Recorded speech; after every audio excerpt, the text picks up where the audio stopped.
Surok may sa dekadan ngagtaltalo ni Nanay Flor de Lisa, manipod poblasyon Lapas.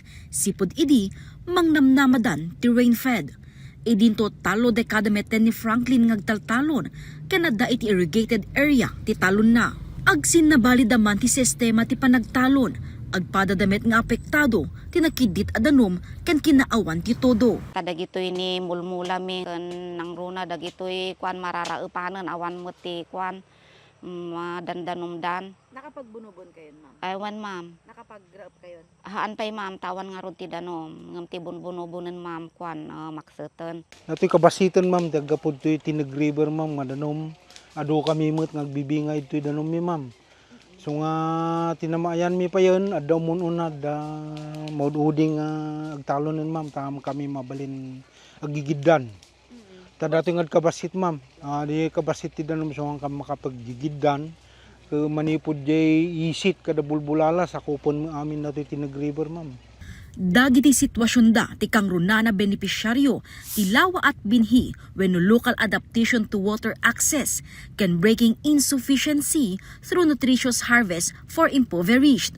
Programa daytoy ti DSWD iti sidong ti RRP CCAM tapno matulungan dagiti mannalon ang makapagsagana iti climate change. Ti ngamin aim ti daytoy a program is tulungan ti umili nga ag-ready iti epekto ti climate change. So nga parang datoy ket makapag-prepare da habang ma-improve jay food supply da ken maikanda ti temporary livelihood opportunity. Agpada at tig 25 ti benepisyaryo ti lawa ken binhi project kenadaan 2 a sistema. 5 aldaw ti cash for training ken 15 nga aldaw para ti cash for work. So bale daytoy ma'am ket 2 nga modality iti program. Mabayadan da habang agad-adal daw and pati di pa nagtrabaho da. After da maka-harvest, ituloy-tuloy da? Oo, wad ma'am. Kasla maikanda ti ka 5 years nga mangi-maintain day jay. Pero tulungan, adamat la augment from DSWD? Dayjikat ko ikwanton ma'am, kasla maipaima ti barangay. Pero ti LGU tuloy-tuloy tulat ti kasla augmentation. 1,600 square meter ti kalawa ti talon anamulaan para ti binhi. Idinto 400 square meter ti kalawa ti fish pan para ti lawa. Ket agpada dagitoy nga inpabulod ni poblasyon chairman ken liga ng mga barangay president Fidel Belena. Sa tidagamang kasta ipabulod ni Kapitan, so ti mausar mga project ko, yung program.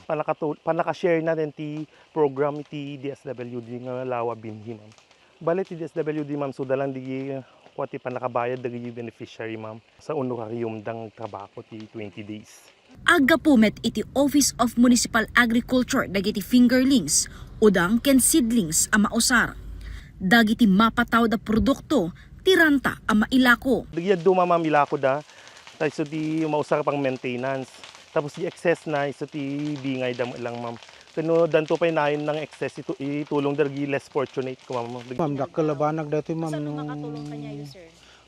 Siyempre, malako mo ti natnateng, ma'am. Kan siyempre, di pang konsumo mi.